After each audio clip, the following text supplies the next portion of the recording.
Okay. The first part of the exam is actually asking about the survey that we developed. Since most of what this exam is about is things that happened since the midterm, and since the major thing that we did since the midterm was put together the survey, is that first part of the questions all about the survey that we put together. So things like the measures that we use, why we use certain things, and the then interpretation of the results. So, and I gave you last class, I gave you an example of the interpretation of results, and I'll go through in the slides today some other ones just so you can have some practice at it.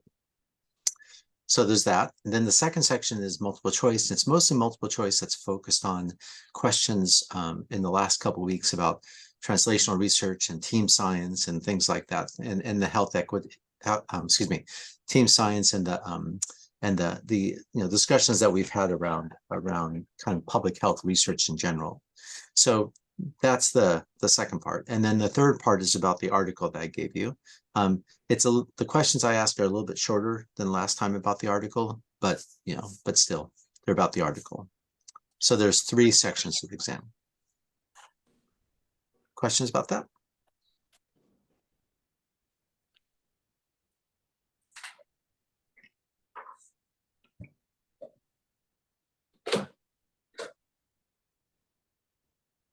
Any other questions?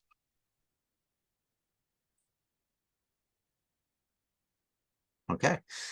So would it be helpful to go through the terms? Would that be what would be the most helpful thing to do?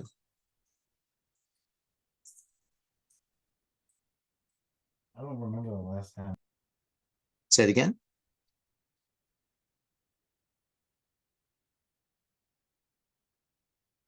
Well, all right, let's go through the terms. Let's see.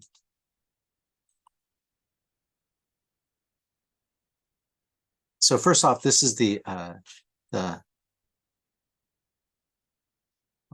is that chat up. These are the terms that we have that we've had, from the first part of the survey. First part of the course. So you should know what these things are, but there's nothing. I would hope that when you come out of the class that these are what you know about research methods, because they're fundamental to research methods. Then since the midterm, we've had we talked about evaluation, and so you should know the difference between research and evaluation. We talked about what program logic is, and then there's the different types of evaluation. I'll take that one out. We really didn't talk about economic evaluation, so it's really these 3 types: formative / summative, process and outcome evaluation is really what we talked about. And then let's see. For the role of researchers, we talked about general stuff about researchers, research and advocacy, team science, community engaged research, and know what helicopter science is. Then know the different types of T1, T2, T3, 4, and then dissemination of research to policy. So those are the kind of things we've done in the last couple of weeks. And then for the survey, we talked about reliability and validity. So make sure you know what those things are. We did mixed methods. Mixed methods is basically what we were doing because we did the interviews and then we did the survey. And then, we sort of, we're kind of talking about community-based participatory research as well. So is there any of those terms that you want me to go through? Could you explain helicopter science and program logic? Okay. Helicopter science, what that refers to is researchers who, develop a project, come in, recruit people, do the project, and then go away and publish the results, so that the people who are on the ground who have participated in the research, they don't really see anything. They never hear anything about it. They don't, it doesn't benefit them in any ways. They don't understand. There's no follow-up. That's what's referred to as helicopter science. In contrast, it's community engaged research or community-based participatory research, which is a particular type. And community-based participatory research is research that whereby you engage with the community members or with whoever it is that is the relevant stakeholders on the project. And so that the idea is that there's some follow through, that you make sure that you're addressing questions that people think are important to be addressed. And at the same time, you also go through and that you have some type of follow-up at the end. There's some next steps that occur afterwards. So that's the difference. Any questions about community engaged research or helicopter science? I can share this with you, the slides. So the place where we talked about it was here, right? So here's helicopter science on this end and community-based participatory research on the other end. And then we talked about sort of the different levels of engagement. How, full community-based participatory research is where you actually do research and you make, community members or stakeholders part of the research team. But then there's places in between here where you're engaging with the community, but at the same time, you're not being dictated by it. Let's see, then next question was about program logic. So program logic is when we were talking about evaluation. Where is it? We were talking about evaluation down here.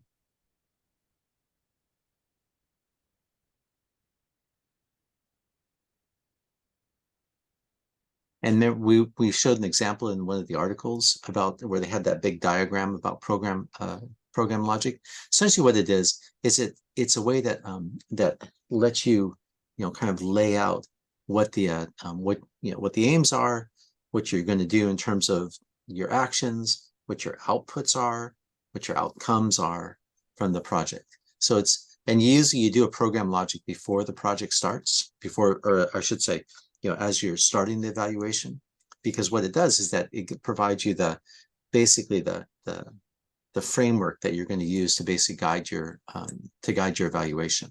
So that's program logic. And so if you go back and you look at the slides, at the articles I provided, there's the one article that's called program logic, that has a logic model in it. But generally you just need to know that what it does is it goes through and it has the evaluator uses it to summarize what the evaluation is going to do. The aims, the activities, the outputs versus the outcomes, and then what the engagement is. Any other questions on program logic? Okay. Translational research. Come back here.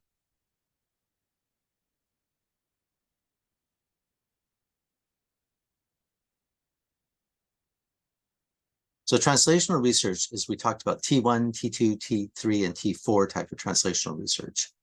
So the idea behind translational research is that it's the way for you to kind of take your research to the next step about, that ultimately is going to influence people's life, make their lives better. And so T1 type of translational research goes from basic science to, it's called bench to bedside is what it's referred to. And the idea is that, it's that you're, like over in biomedicine, a lot of the biomedical professors, they're doing basic type of research, right? Their research is not necessarily going to right away, yield a drug, but what it will do is that it will, do the foundations. And so that process by which they start thinking about how that they're going to go through and take their basic research and turn it into something which is a treatment or some type of treatment, new way of approaching something, whatever it's going to be, that's the T1 type research. T2 type research is basically how you go from there into practice. So, if you think about someone develops a new type of medication, it's like, well, T1 research means going from just you develop a new drug to testing the new drug and making it ready for clinical use. T2 research is when you go from that clinical use into actually practice. And then there's T3 research, and T3 and T4 research then refers to how you actually get it into being used and how you get it into the community. So you can think about T1 research is just the basic type of safety research, like phase 1 and phase 2 clinical trials, where T2 research is really about efficacy. So as you're moving into your phase 2 and phase 3 clinical trials, and then T3 and T4 research is that's implementation research. That's going out there and trying it and see if it works and getting it into the community. So that's what T1, T2, T3, T4 research is. And then I give you kind of a basic type of discussion about what each of these things might be. Okay, so that's translational research. Any other questions on translational research?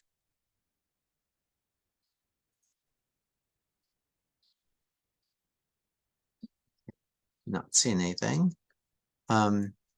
Dissemination.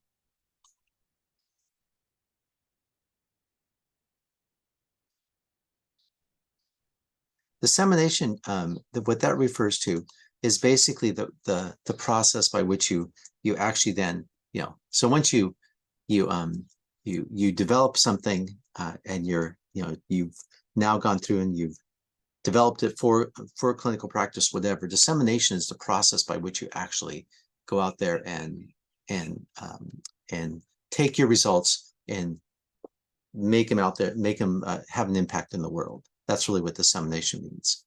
So, I mean, if you think about the way that science typically works, scientists typically work just on this one with journal articles, right? They develop their their study, they then publish it in a journal, and then they move to the next study. That's that's the way science progresses. But it means that their dissemination is basically just one type of thing, just a journal article.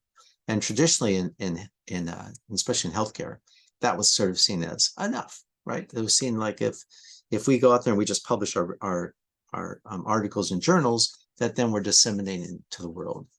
And what's happening, especially as you move into public health, where you're trying to deal with disadvantaged communities, is this idea that, well, that's not really going to be something that changes people's behaviors and people's lifestyles. And so, what you need to do is you need to be more kind of more expansive in terms of what you're going to do for dissemination. So dissemination then refers to essentially the process by which you go through and that you are taking it from your basic research into who is it that's going to be impacted and how are you going to relate the results to them of your research. That's dissemination. And dissemination is is treated as a research topic. So people do research on what's the best way to disseminate information. Same with translational research. There's journals of translational research where people talk about what's the best way to translate your research to the next phase. So both these things have kind of taken on kind of they've been formalized into looking at research processes, but that's basically what they are. All right, let's see, other things. Difference between reliability tests. Yeah, so we spent, especially at the start of the semester,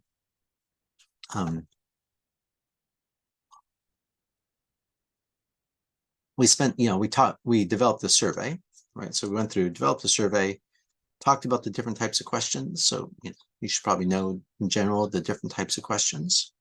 But then we got into, well, all right, so you have an option when you're going through and that you're developing the survey, is that one option is that you can develop the questions yourself. So like for a lot of what we did, we developed the questionnaires ourselves, right? We came up with how we're going to ask about the distance to that people have to travel to go to work. How are we going to have to, how are we going to measure, the noise in their unit, all those different types of things. We came up with the questions. The danger or the advantage of doing that, coming up with those type of questions, is that then we could actually come up with the questions that tailor the questions like we wanted to. So like in our case, we were talking about 3 different groups, basically. People live on campus, people live off campus, well, 4 different groups. People live on campus, people live off campus and have and live alone.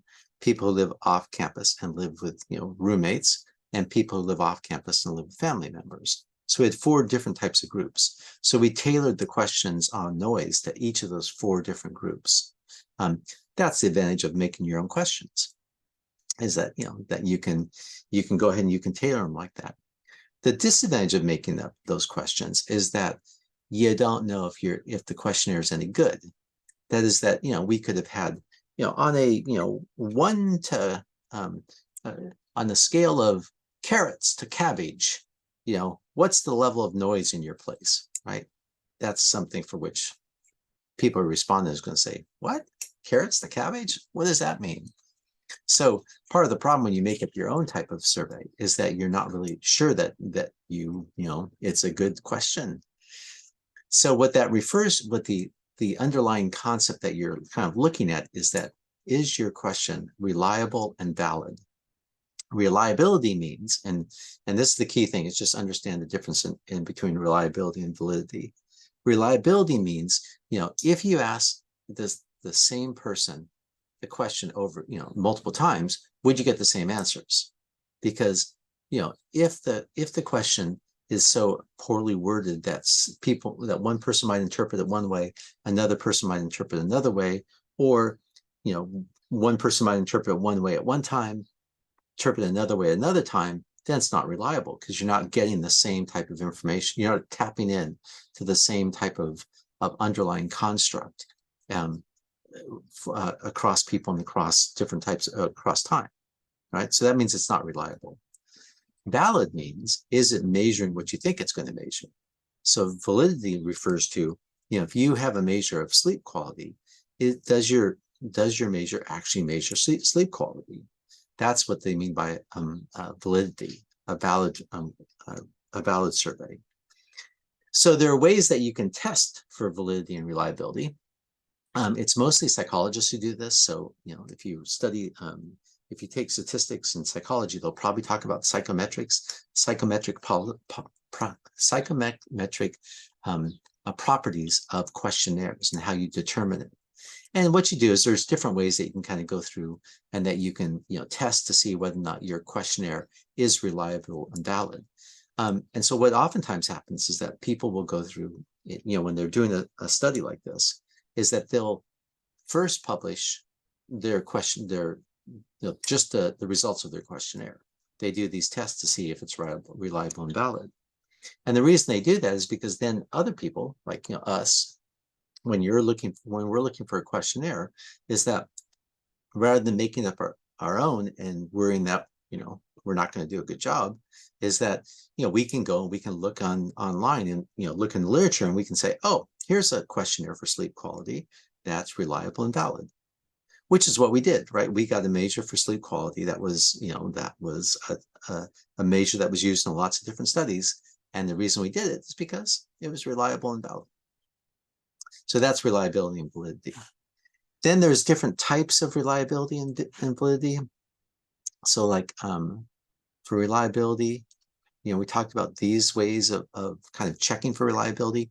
I wouldn't worry about too much, like all the differences, as long as you just understand the basic idea about, what you're trying to do what's the purpose of checking for reliability. Validity is a little bit different. Let me find validities down here. Right, because validity, it's, reliability, you can statistically measure whether things are reliable. That is that, you can give it to different groups of people and see if their responses are similar, right? You can give it to people over time and see if their responses are similar over time. So there are different ways that you can go through and you can statistically test whether something is reliable. Validity is a little bit different because validity sort of means, are we measuring the underlying constructs correctly? That is that, if what we're doing is that we're trying to get a measure of sleep quality, are we truly measuring sleep quality?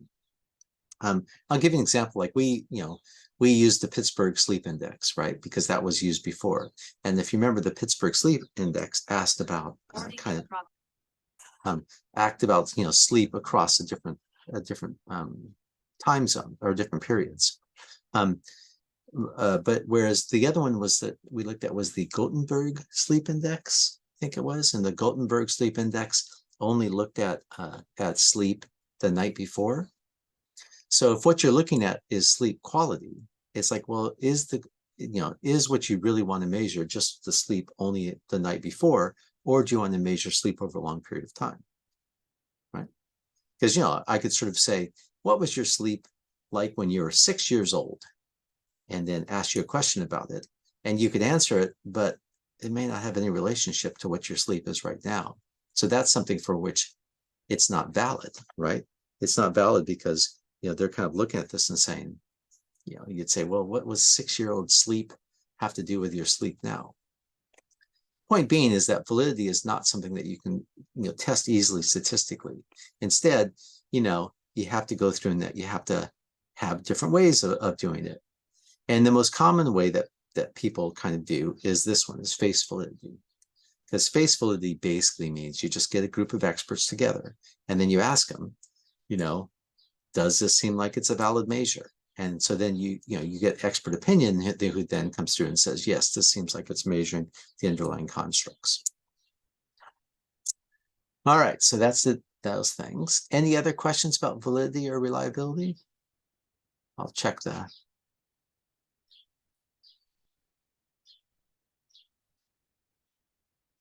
Not seeing anything. So again, you don't have to know, in terms of what to know, understand what face validity is. You understand what reliability means, what validity means. Understand the difference between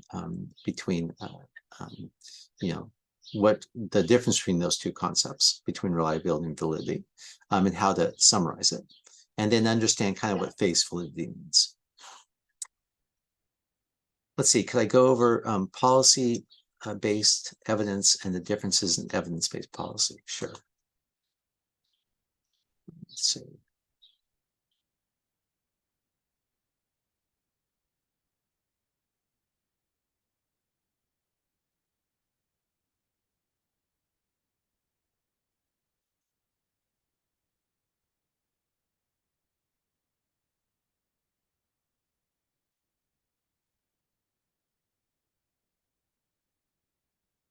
Yeah, so what this refers to is because we were talking about sort of the process of research to policy, right?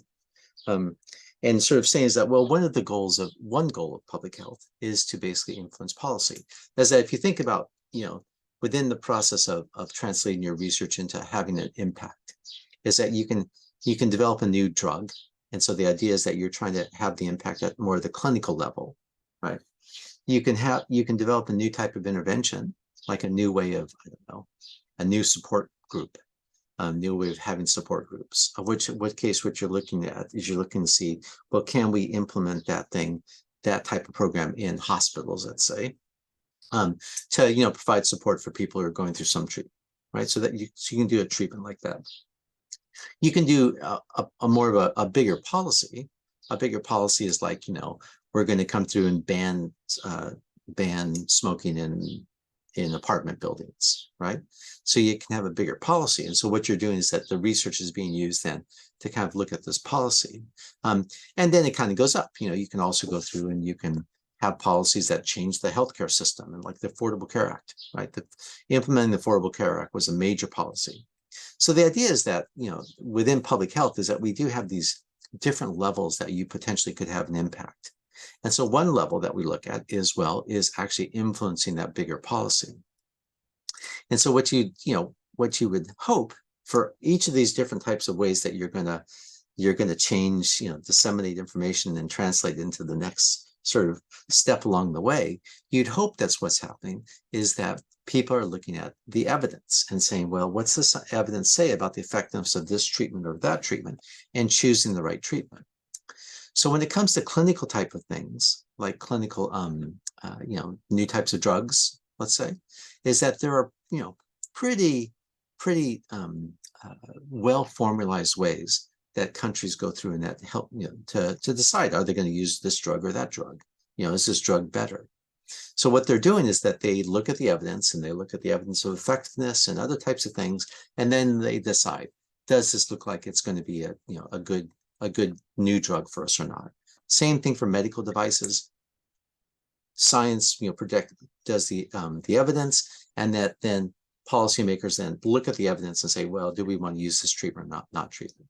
So I think for lots of things that people use, there is this process whereby they use the evidence from research to inform what they're going to do. So the question is, well, does this also happen at the bigger policy level? Does this happen like if you're looking at the Affordable Care Act? Was the Affordable Care Act necessarily based upon good evidence?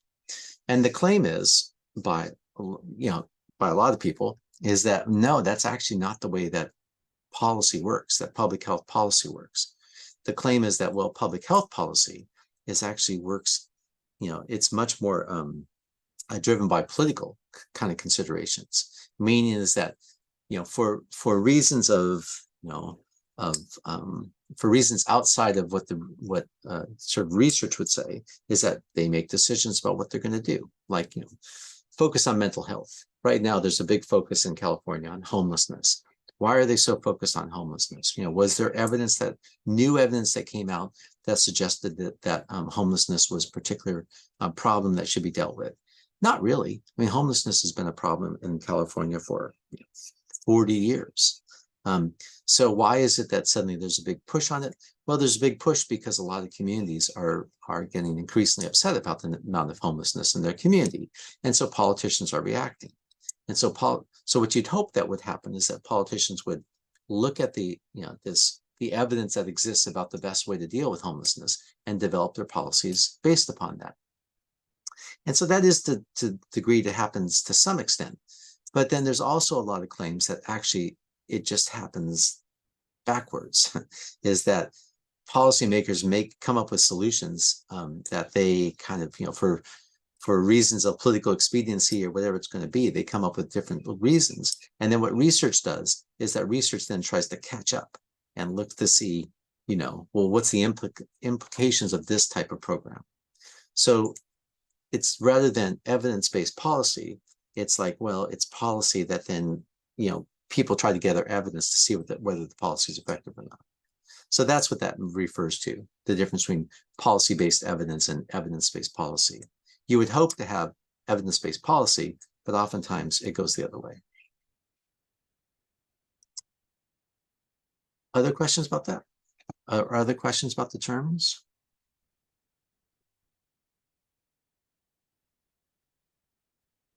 Let's see, we'll go back to the terms.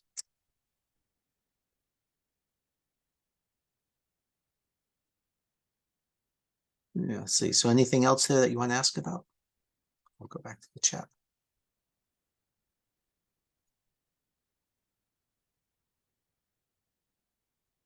All right, not seeing anything. And I gave you here. Oh, for these things, I'm not going to ask you very much about any of these. So don't, I understand what they are, but I didn't put a big emphasis on this.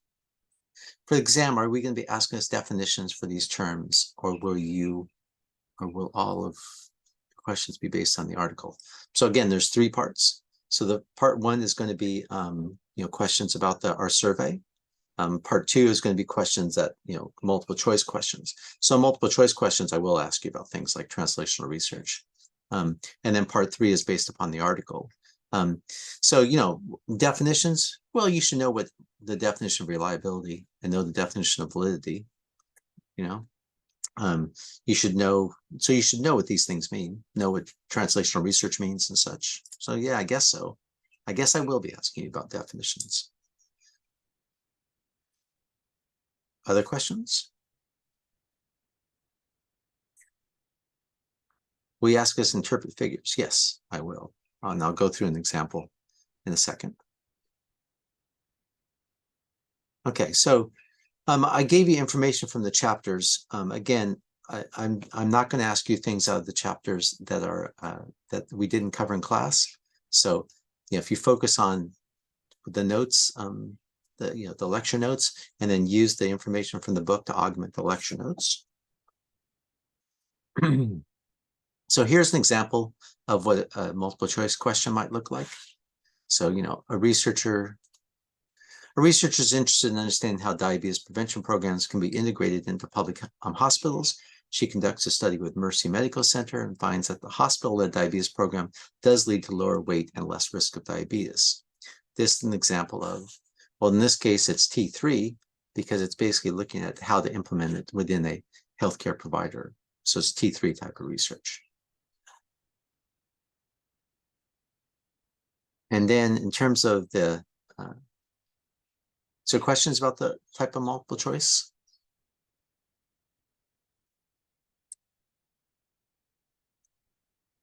Okay, not seeing anything. Then there's also going to be questions about how to interpret, how to interpret, results from the survey. So this one, I just went through and I did sleep quality, right, as the dependent measure. And then these are all the independent measures. Here's your coefficient values that come out. And then here's your, your standard errors, your t-score, and your probabilities. So if I were to ask you, which of these variables, of these independent variables is significantly related to sleep quality, which ones would you say? Which variable or variables are significantly related to sleep quality at the 5% level? Go ahead and put in chat.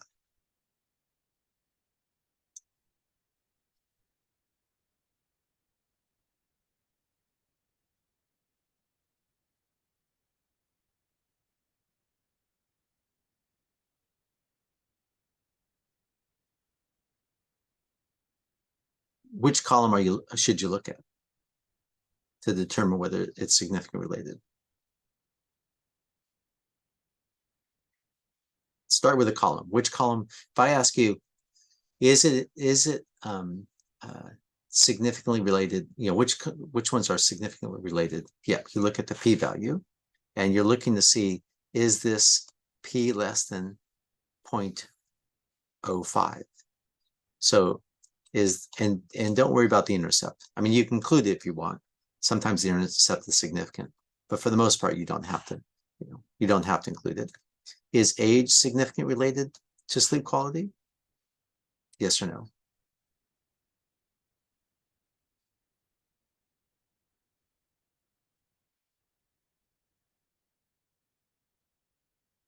No. The answer is no. Is p less than 0.05? No. This is p is 0.062, which is greater than.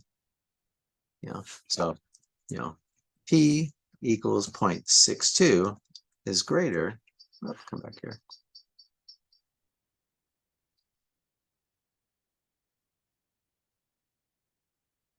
I'll put this in the chat.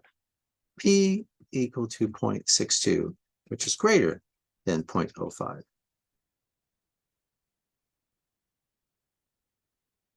Right? So therefore, age is not significantly related. Is years in school significantly related?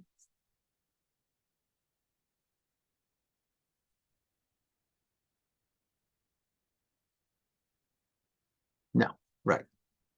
Is work significantly related?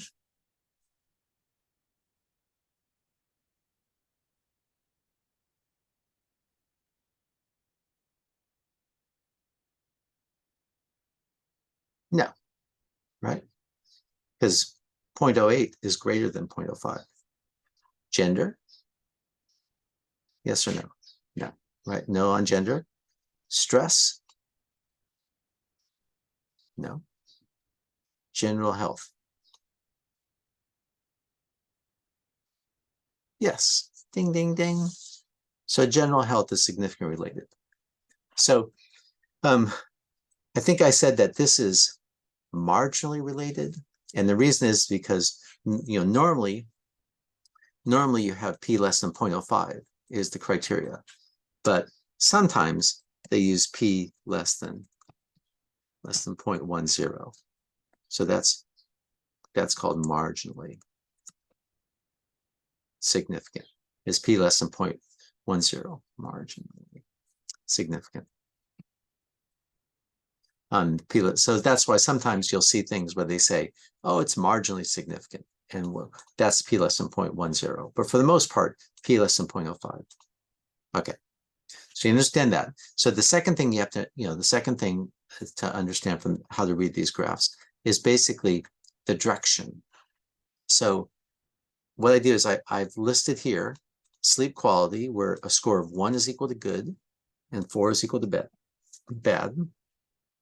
And then general health, where 1 is equal to poor and 5 is equal to excellent health. So if you look at this number here, does better general health lead to better sleep quality or worse sleep quality? Does better general health lead to, according to these results, does better general health lead to better sleep quality or worse sleep quality?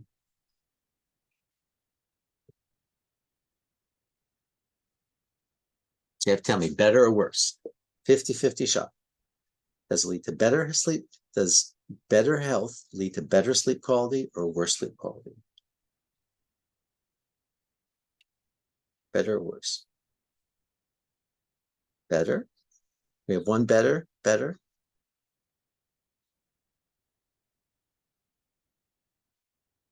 Well, according to this, it leads to worse sleep quality. Because see, it's a positive number here, right? That means positive number means that the two scales move together. So as your general health goes up, your sleep quality index goes from 1 to 4, which means that your sleep quality goes from good to bad since they move together. So this suggests that actually better health is associated with poorer sleep quality. Doesn't make sense, but that's what the results said from their survey. Take working. Is working related? If you work, do you have better or worse sleep quality? If you work, so work is equal to 1. If you work, does that related to better or worse sleep quality?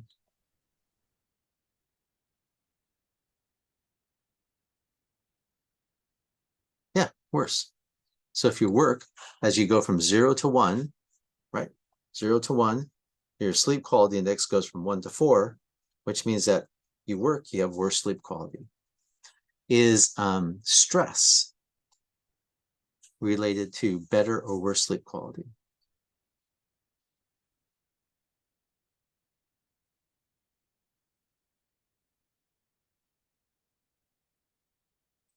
Is stress related to better or worse sleep quality?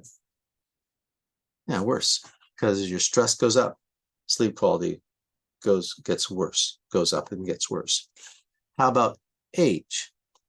Is age related to better or worse sleep quality? Better, right. As your age goes up, the sleep quality number goes down since it's negative, right? Since that little negative sign there means it goes the opposite direction. So that means you get older, your sleep quality score goes down. That means you're going from 4, 1, 4 bad down to 1 good. So it gets better. Okay, let's do another one. So this is again from the results. So here's academic performance. And now I put in there whether you live off campus or not, age, year in school. So this is, year 1 is a freshman, 2 is a sophomore, etc.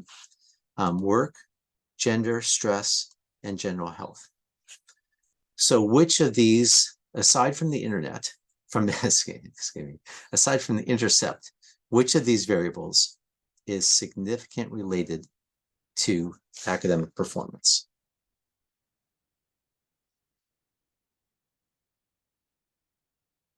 Which of these variables are significantly related to academic performance? Right, work and general health, right? Because here is work, P less than 0.05, general health, P less than 0.05. Everything else is greater than 0.05. Yeah, age greater than 0.05, years in school greater than 0.05, gender greater than 0.05, stress greater than 0.05. And then, so living off campus is marginally significant because it's less than 0.10, but not less than 0.05. So you would say living off campus is marginally related to academic performance. Okay. So academic performance. So, our measure for academic performance was, how did we measure academic performance? Does anyone remember?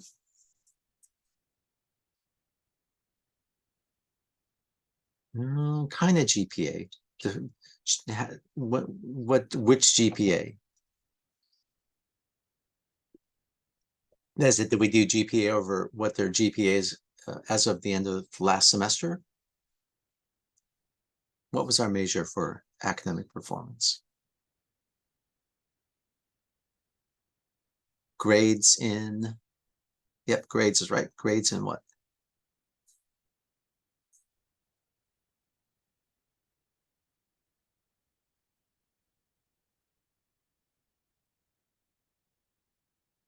Well, let me find the survey. Let's see.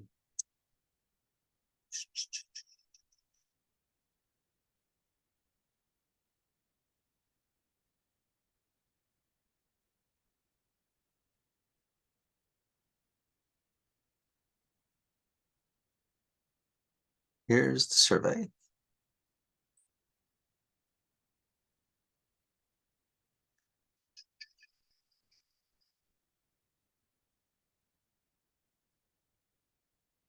This is year, right? What year are you? This is whether you've been the entire time, major, yes. Then we had list all the classes. Then we had how difficult the classes are. And then we had this. At the end of the semester, what final grade do you think is likely in each class? So then people put in the final grade. And you notice these numbers by it? 1, 2, 3, 4, 5, 6, up to 10. That means that every class, for each class, the person gave a score of 1 to 10. And so if they did ones, that means that they expect to get D or lower. If they did 10, that means they expect to get an A plus. So what we did is basically just took the average of what they think they're going to get. So it is grades, their expected grades, right? Their expected final grade across all their classes. So it's kind of their expected current GPA was what we use for their academic performance. So that was the dependent or independent variable. Was it the dependent or independent variable?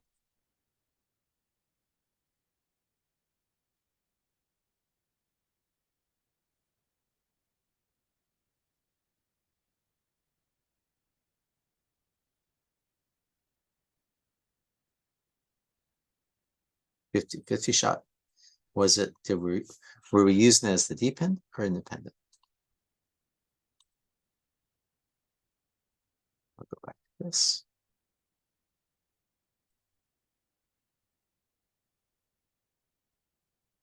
Yeah, dependent variable, right? So our dependent variable. So that means that this academic performance is a 1 to 10 scale, where 1 is, D's and 10 is A pluses, right? Okay. So now, if I were to ask you, is general health, does being in good general health, does it lead to better academic performance, or is associated with worse academic performance?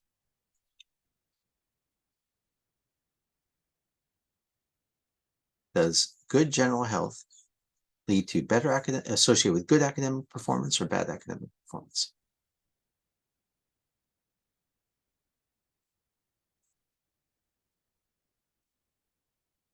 Well, let's see. As you go from 1 to 5, right? Is that because this has a negative in front of it, it means you're going from 1 to 5, it means you're going from 10 to 1 in academic performance. So worse. So if it's negative related, that means that as your health goes up, your academic performance goes down, or as your health goes down, your academic performance goes up. All right. How about working? is working related to better academic performance or worse academic performance? Yeah, better. Positive, because it's not a negative sign, right? It's a positive sign. So it means that if you work, as you go from 0 to 1, as you work, your academic performance goes up because it's a positive sign. So they're going in the same direction. How about living off campus? Does living off campus lead to better or worse academic performance? Yeah, worse. Because off campus, as you go from 1 on campus to 0, right, your academic performance goes up. So on campus means that, or put it the other way, when you go from off campus to on campus, the academic performance goes down. Here, goes down. So it's associated with worse academic performance. And those are really the two things that I'm hoping that you can read from this type of results. I'm hoping that you can look at this and see which ones are significant, and then you can discuss the directionality of it, that you'll understand that the negative and positive signs, so that then you can understand how to interpret, like for being a female, is that associated with better academic performance or worse academic performance? You can make those type of distinctions. All right, questions about that?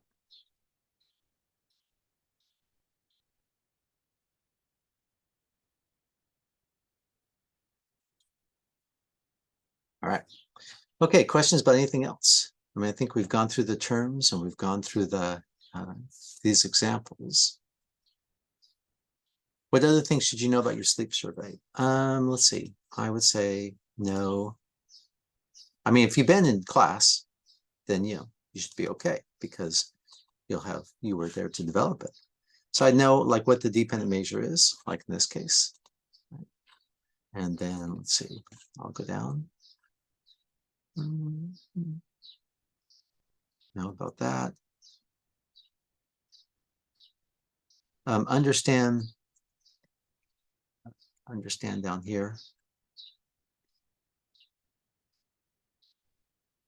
Oh, understand the mandatory versus not mandatory thing, right? Which is so because we talked about this last time, but basically understand kind of what we're asking, what for, for these questions, if you had a 9 a.m. class, and then these ones here, like, how the importance of coming to class, if it's mandatory or not mandatory.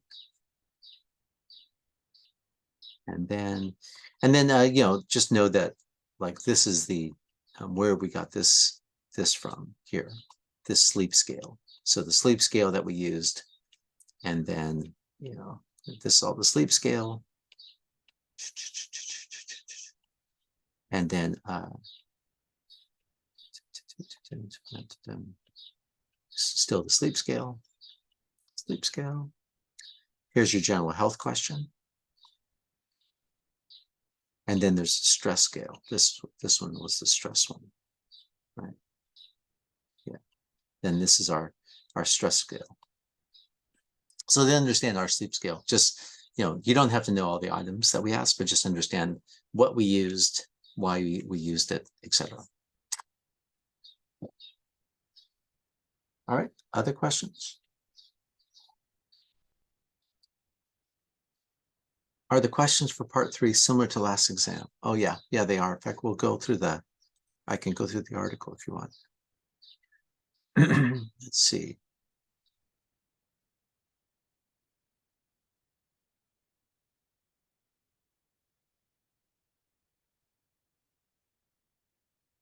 So this is the article, and and again, we'll give you a copy of the article to start class when you come to class. So yeah, I mean, understand what they did, right? So they analyzed the effects of several health-related variables on first-year college students' GPAs. So, when you read through it, just, that they've, like, the things that they spend a lot of time on are things I'm more likely to ask you about, because essentially the things they spend a lot of time on discussing are points that, that were probably raised in reviews. about the article, and so they went through and that they had to talk about it. So that's why here's the instrument. Notice that here they talk about validity at this point. So understand that why they went through and discussed that, and then their procedures. They spend a lot of time talking about the difference between students who might have responded to the mail survey versus those who they did the telephone survey, and so just understand kind of the why they went through and why they're making that distinction between people who responded to the mail survey versus the telephone survey, which is all in this part here. Like, people with lower GPAs may be less willing to talk about lifestyle issues. So let's see. And then in terms of the results, the main result is, so I wouldn't, so the difference between these correlations and in table 2 and the regression results in table 3 is, what the correlations are, is the correlations just look at the relationship between GPA and each of those variables independently. So, this set, and if there's a negative sign, it means that, as the hours per work goes up, your GPA goes down, since it's a negative sign. As your weekday bedtime goes up, your GPA goes down. So what the correlation does just looks at, it looks at GPA with each of the variables independently, or alone, just the 2 variables all the way down. So that's why, they report it like this, which is that, so it means that each of these variables, like here, eating breakfast, as the more you eat breakfast, the more your GPA is associated with a higher GPA. So that's what it's doing. And then this is in table 3, a stepwise regression. What a stepwise regression does is it looks to see, it takes all these different variables here and puts them all into a big regression. And then it says, okay, which variable is the most predictive variable? And so it turns out that if you look at all those different variables and you say, well, which one is the most predictive of GPA? It's the time you wake up each day, which means that if I went to school right now, I do really well. Wake up time, so that the later your wake up time, the worse your GPA. Then it says, okay, so what's next? So then the next one is study of spiritually oriented material. And so the more that you study spiritually oriented material, the better your GPA, right? Because there's a positive sign here on that. Then the next one, so it includes those 2 then, and then it puts in a third one and says, okay, the number of hours of work per week is the next most significant. So as the number of hours of work goes up, is that your GPA goes down. Then the next one is your weekend wake up time. The longer you wake up on the weekend, the lower your GPA. And then the final one then is strength training. So that the more like you do strength training, the higher your GPA. So and that's it, right? That's the only variables that they see here are significant at the 5-point level. That's the only variables that they included, because they were the only ones of this that were significant when you actually control for everything else. So that's how to read that result. This table 3 is just to say, well, really, this is the final result here, which is that if you want to predict GPA, your dependent variable, is that, these are all the variables then that predict someone's GPA. So then there's the question about, well, how to make sense of this. So, what does that mean? Does this mean that if I go and I wake up people, if I went to your room at 6 a.m. and shook you awake, would your grades go up?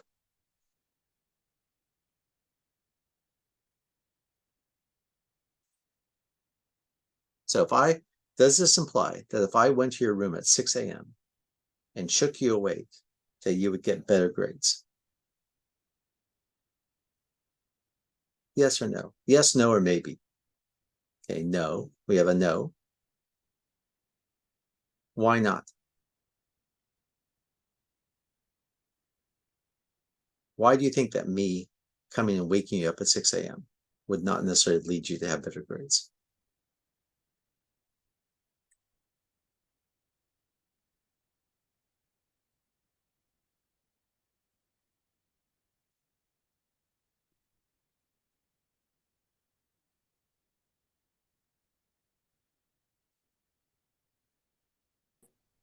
No, Would it's it? not. No, it's not because of that. I mean, because the negative number says that if I woke, it says that the earlier your wake up time, right, the greater your GPA. So this suggests that it would work, but why wouldn't it? Why would not me coming and waking up at 6 a.m. mean necessarily you get better grades?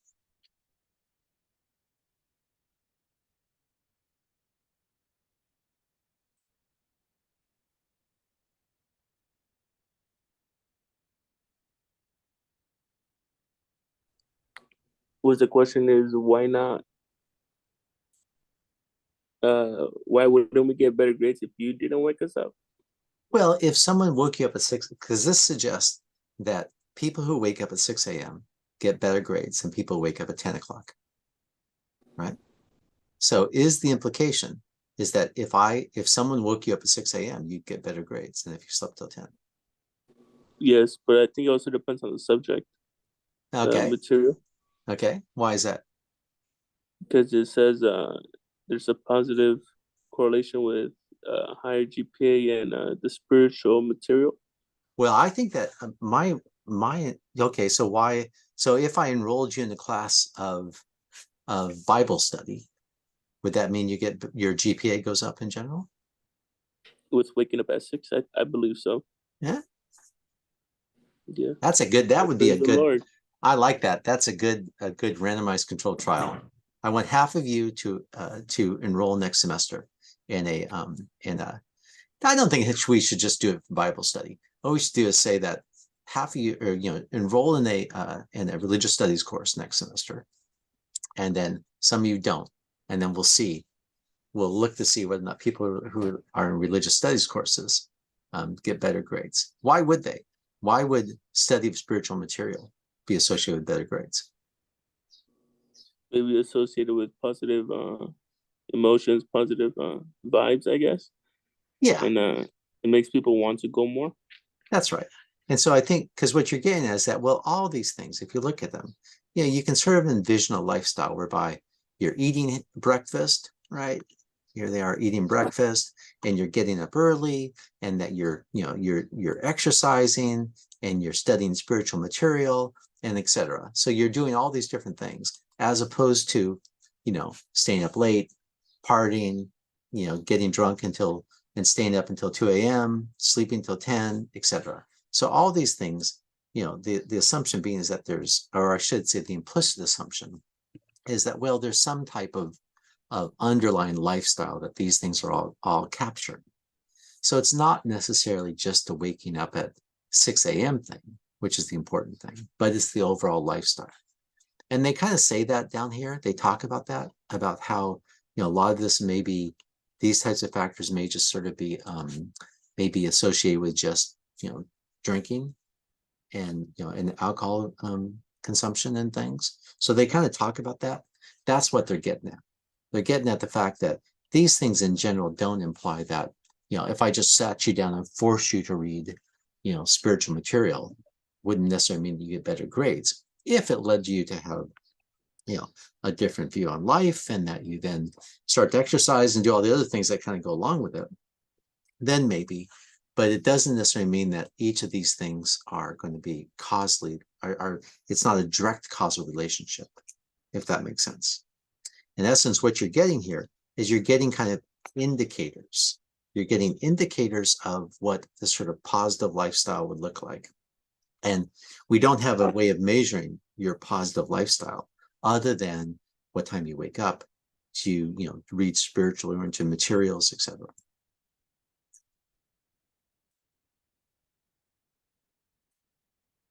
Other questions about this?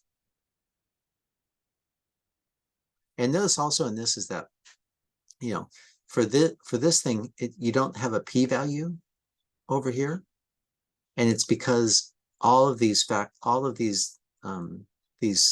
variables are all significant at the 0.05 level. So that's why they didn't put a p-value, just because, yeah, this type of analysis, it tells you that they're all significant. You mean, I should say, they only report the ones that are significant. All right, any questions about the article?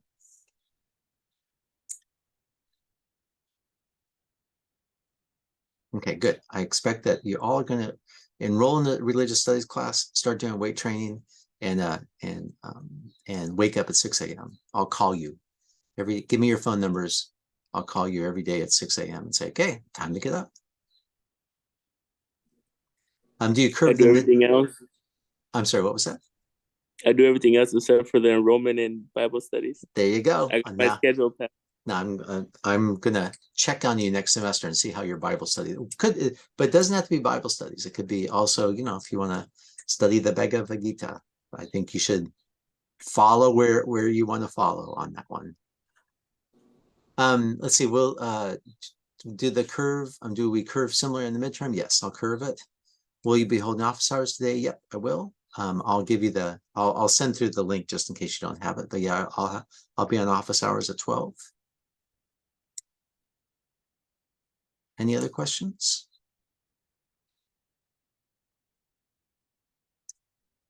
All right. Okay. Well, I think we are done. So see you and begin in-class exam on Thursday. So be there on Thursday. What time is office hours tomorrow? Rudy will send through his office hours for tomorrow. Mine is at 12 o'clock today. Okay, have a good day. Take care. Bye-bye. Bye, Dr. Ron. Bye, everyone. See ya.